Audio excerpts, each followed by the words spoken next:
உருவாய் வரும் மருவே உயிரில் வளர் உயிரே, மனிதம் தனில் புனிதம் தரும் மலரடி வருக. உருவாய் வரும் மருவே உயிரில் வளர் உயிரே, மனிதம் தனில் புனிதம் தரும் மலரடி வருக. சிறுமானுடன் போலே தெருமே விடும் சிவனே, சிறுவன் குடில் பெருகும்படி திருவடி தருக. பல தருமங்களின் புகழே தாயகமே வருக. எந்த தவ வேள்வியும் தாரா தரிசனமே வருக. நிகரேதும் இல்லாத நிஜமே வருக. நேரே சிவனே குருவே வருக. வணக்கம். சிறுமானுடன் போலே தெரு மேவிடும் சிவனே, சிறுவன் கொடில் பெருகும் படி திருவடி தருக. அப்படித்தானே இருந்தாரு.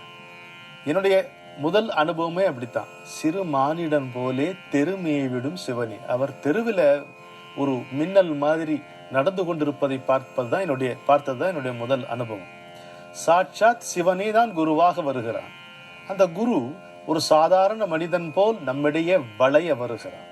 நம்மை போல் இருக்கிறான், நம்மிடையே வளைய வருகிறான். ஆனால் அவன் நம் போல் இல்லை என்பதை விரைவிலே நாம் புரிந்து கொள்ளுகிறோம். அப்படிப்பட்ட பரம் நரவடிவில் இங்கே இறங்கி வந்து நம்மோடு வாழ்ந்து நாம் வாழ வழிகள் சொல்லுகிறது. நம்முடைய வாழ்க்கையின் எல்லா அம்சங்களிலும் தன்னை ஈடுபடுத்தி கொள்கிறது. காப்பியில் இருந்து கடவுள் நிலை எய்தல் வரைக்கும் அவர் பேசாத விஷயமே இல்லை, இல்லையா? எல்லாவற்றிலும் தன்னை ஈடுபடுத்தி கொண்டார். யாருக்கு எதிலே ஈடுபாடு இருக்கிறதோ அவர்களை வைத்தே, அதில் ஈடுபட்டே அவர்களை அதிலிருந்து திருப்ப வேண்டும் என்றால் திசை திருப்பி அவர்களை வளர்க்கின்ற பாங்கு பரமாச்சாரியருடைய பாங்கு. இப்போ ஒரு முறை அவர் அவையில் உட்காந்து பிரசாதம் கொடுத்துட்டு இருக்கும்போது ஒருத்தருக்கு அப்படி திராட்சை பழத்தை அள்ளி அப்படி கொடுக்குறார். அவர் பயபக்தியா வாங்கி துண்டுல முடிஞ்சுக்கிறார் அந்த பக்தர். அடுத்து ஒரு பையன், அன்றைக்கு பையனாக இருந்த திரு என் வெங்கட்ராம் அவர்கள், மயிலாடுதுறையை சேர்ந்தவர். அவருக்கும் அப்ப பையன், சின்ன பையன் கையில அள்ளி கொடுக்கிறார். அந்த பையன் என்ன பண்றான், அங்கேயே அதை வாங்கி அவர் எதிரியே அதை சாப்பிட்டு பக்கத்துல இருக்க பையெல்லாம் கொடுத்துட்டே சாப்பிட்றான். ஏய் போறான், பெரியவா கொடுத்தா கொடுக்குறான், இவன் வாயில போட்டுக்கிறான். அப்படி அங்க பக்கத்துல இருக்கக்கூடிய அதட்டாங்க. பெரியவா முன்னால சாப்பிடலாமா, நீ செய்யாத, இப்படி பண்ணக்கூடாது அப்படிங்கிறான். அதற்கு இரு அப்படின்னு அவங்களை நிறுத்திட்டு சுவாமி சொல்றார், அவனை திட்டாதேங்கோ, அவன் சின்ன பையன், அவனுக்கு உலகம் தெரியாது, அதனாலதான் மற்றவளுக்கு கொடுத்துட்டு அவன் சாப்பிட்றான். இதை போனாரு, அவர் உலகம் தெரிஞ்சவர், அதனால தான் கொடுத்ததை மூட்டை கட்டிட்டு ஆத்துக்கு எடுத்துன்னு போறார். அவர் ஒய்ஃபு கொடுக்கணுமோன்னு அப்படின்றார். என்ன அழகா சொல்றாரு பாருங்க இதை. இந்த பையனை இவங்க என்னடா அங்கேயே சாப்பிட்றேன்னு சொல்லி திட்டும் போது எப்படி சொல்றாரு அதை, அவனை திட்டாதேங்கோ, அவன் உலகம் தெரியாத பையன், சின்ன பையன். ஏன் உலகம் தெரியாத பையனா, மற்றவளுக்கு கொடுத்துட்டு சாப்பிட்றான் பாருங்க, அதான் அப்படிங்கிறார். இவர் முன்னாடி வந்தவர் வீட்டுக்கு அதை மூட்டையா கொண்டு போகிறார். அவர் உலகம் தெரிஞ்சவர், சாமர்த்தியசாலி அப்படிங்கிறார். என்ன ஒரு அந்த பார்வை பாருங்க, எப்படி எதற்கும் அந்த பையனை காப்பாற்றி. ஆனா அதே சமயத்துல ஒரு படிப்பினை, ஒரு சுவாரஸ்யம், ஒரு நகைச்சுவையாக பேசும்போது கூட அங்கே ஒரு படிப்பினை அமைகிறது, விளக்கம் அமைகிறது, ஒரு குறிப்பு, நம்முடைய வாழ்க்கையை மேம்படுத்திக் கொள்ள ஒரு குறிப்பும் நமக்கு அங்கே கிடைக்கிறது. இன்னொரு நிகழ்ச்சியை பாருங்க. ஒரு நாள் அவர் தங்கி இருக்கிற இடத்துல அவருடைய அணுக்க தொண்டர்கள், சிப்பந்திகள்லாம் காத்து அதை எழுந்து பார்த்தா சுவாமிகளை காணும். எப்படி இருக்கும், சுவாமிகளை காணும். தேடுறாங்க, என்னடா சுவாமிகளை காணும், நேற்று ராத்திரி வரைக்கும் இருந்தாரு, என்னாச்சுன்னு தேடுறான். அப்புறம் ரொம்ப தூரம் அங்கங்க தேடி போனா ஒரு நதியில அவர் குளிச்சுட்டு வரார், அனுஷ்டானம் பண்ணிட்டு வரார். என்னாச்சு காணுனா, நான் காணாம போலடா, இதோ நமக்கு இங்க வாட்ச்மேனை போட்டு வச்சிருந்தேன்ல காவல்காரா, அவதான் ஏதோ உலகத்துல காணாம போயிட்டா, தூங்கி போயிட்டா. அப்போ புரிஞ்சுக்கிறான். அந்த வாட்ச்மேன் மன்னிப்பு கேட்கிறார். மன்னிச்சிருங்க சுவாமி, தூங்கிட்டோம் அப்படின்ட்டு. நீ எப்போ டியூட்டிக்கு வந்த? எப்போ டியூட்டிக்கு போறேன்னு விசாரிச்சார். விசாரித்த பிறகு அவர் என்ன தெரிந்து கொள்கிறார், ஒரு தொழிலாளி ரொம்ப அதிக நேரம் இங்கே பயன்படுத்தப்படுகிறான், அவனுடைய உழைப்பு வாங்கப்படுகிறது என்பதை கவனிக்கிறார். உடனே அதை கண்டிக்கிறார், இந்த மாதிரி செய்யக்கூடாது, வேற வேற ஆட்களை போடணும்னு சொல்லி டியூட்டி டைம் 6லேருந்து 10 ஒருத்தர், 10லேருந்து 2 ஒருத்தர், 2லேருந்து 6 ஒருத்தர், இப்படி போட்டிருக்காருங்க டியூட்டி. அது வரைக்கும் அந்த டியூட்டி இல்லை போல இருக்கு. இவர் அவன் கண்ணை இருந்த போது இவர் காணாமல் போய் தன்னுடைய அனுஷ்டானத்தை முடித்து இவர்கள்லாம் பதறி அதுக்கப்புறம் விசாரித்த பிறகு தெரிந்து கொண்டது என்னன்னா, ஒரு தொழிலாளி ரொம்ப அதிக நேரமாக அவனை உழைப்புக்கு வச்சு அவன் எப்படி உழைக்க முடியும்? உடம்பு தானே எல்லாருக்கும், அசந்து போகாதா? அதை அழகாக புரிந்து கொண்டு அவனை திட்டாம எதுவும் செய்யாம 3 டியூட்டி போடுங்கன்றார், 3 ஷிஃப்ட் போடுங்கன்னு சொல்லி அந்த ஷிஃப்ட்டுக்கான நேரமும் அவர் கொடுத்துருக்கார். எதற்கும் வழி சொல்லும் ஆலோசகர், இதற்கும் வழி சொல்லும் ஈசன் என்று அவரை நம்ம அதுக்கு தான் குறிப்பிடுவோம்.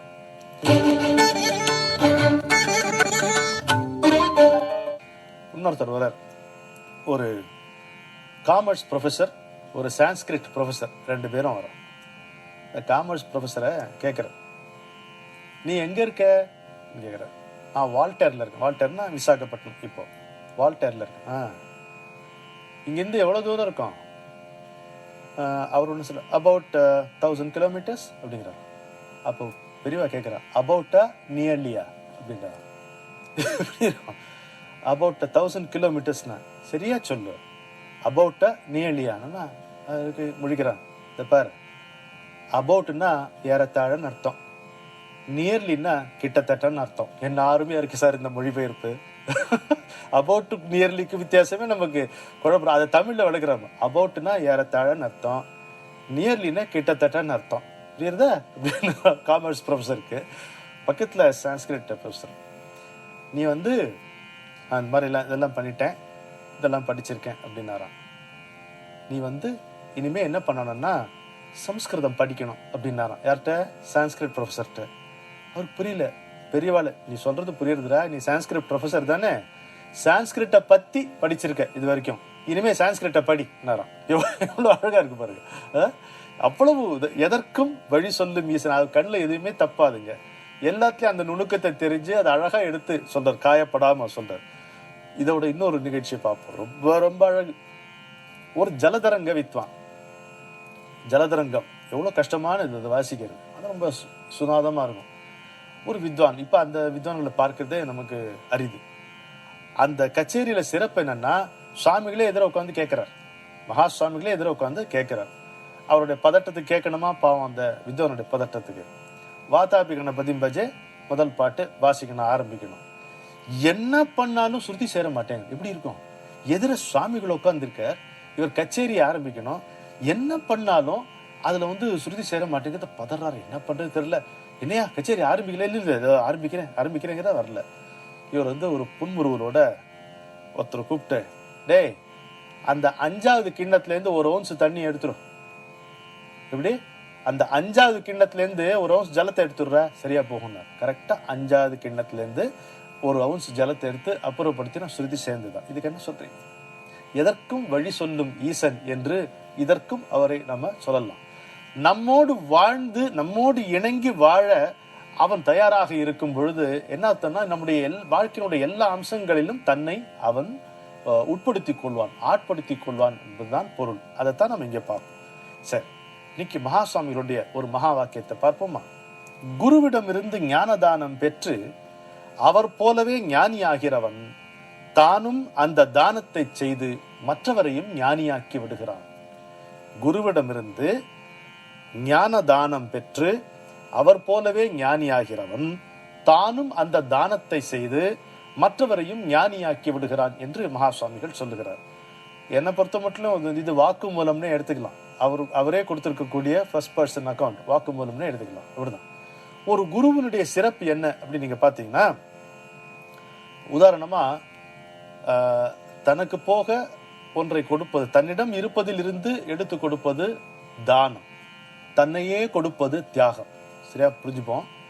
தன்னிடம் இருப்பதில் இருந்து எடுத்து கொடுப்பது தானம், தன்னையே கொடுப்பது தியாகம்.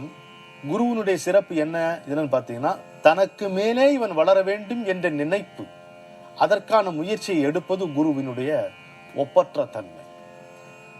அதாவது he will not only make you as his double, he wants you to be more than that. அந்த ஆனந்தம், ஒரு குரு அடையக்கூடிய ஆனந்தம், அந்த வாத்சல்யம், அந்த கருணை இந்த உலகத்துல வேற யாரிடமும் நாம் பார்க்க முடியாது. அதான் குருவினுடைய தனிப்பெரும் கருணைங்கிறது.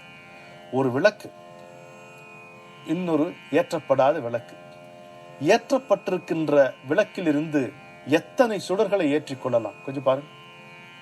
இந்த காட்சியை மனசுல வச்சு பாருங்க. இப்போ இப்படி சொன்னா புரியும். இந்த காலகட்டத்துக்கு ஜெராக்ஸ் காப்பின்னு ஒன்று இருந்தது, நம்ம இருக்கு. ஆனா அதுக்கு போக இப்ப பிரிண்ட் அவுட்னு வந்துச்சு. பிரிண்ட் அவுட்ல எது ஒரிஜினல்? ஜெராக்ஸ்ல ஒரு ஒரிஜினல், மீதி எல்லாம் காப்பி, மீதி எல்லாம் நகல். ஆனா பிரிண்ட் அவுட்ல எது ஒரிஜினல்? எல்லாமே ஒரிஜினல் தான்.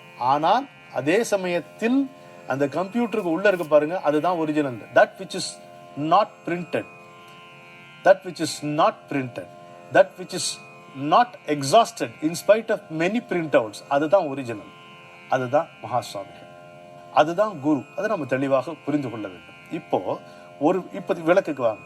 ஒரு விளக்கிலிருந்து எத்தனை சுடரை ஏற்றலாம், எத்தனை சுடர்களை வேண்டுமானாலும் நாம ஏற்றிக்கொள்ளலாம். அதுதான் அவர் சொல்ல வருகின்ற அந்த குருவினுடைய கருணை. தன்னை போலவே ஆக்கி தனக்கு மேலும் அவன் உயர வேண்டும் என்று உணர்கின்ற அந்த ஒரு ஒப்பற்ற உணர்ச்சி தன்மை பொருந்தியவர் குரு ஒருவர் தான் இந்த உலகத்திலே என்பதை நாம் புரிந்து கொள்ள வேண்டும். இதைத்தான் ஒரு ஆரத்தி பாட்டுல பாடுவாங்க. ஜோத் சே ஜோத் ஜகாओ, சத்குரு ஜோத் சே ஜோத் ஜகாओ, மேரா அந்தர் திமிரு மிட்டா. என்னுடைய ஆணவத்தை இனிமையாக்குங்கிறார், இனிப்பாக மாற்று. மேரா அந்தர் திமிரு மிட்டாவோ, சத்குரு ஜோத் சே ஜோத் ஜகாவோ. ஒரு ஜோதியிலிருந்து இன்னொரு ஜோதி. हम बालक तेरे द्वार पे आए, हम बालक तेरे द्वार पे आए, मंगल दर्श दिखाओ, सद्गुरु ज्योत से ज्योत जगाओ, मेरा अंतर तिमिर मिटाओ, सद्गुरु ज्योत से ज्योत जगाओ. இந்த ஞான தீபம் எப்படியும் நம்ம இருட்டை போக்கி, நம்மை திரித்து ஒரு திரியாக்கி, நம்மையும் தீபமாக ஏற்றும் என்ற நினைவோடு விடைபெறுகிறேன். வணக்கம்.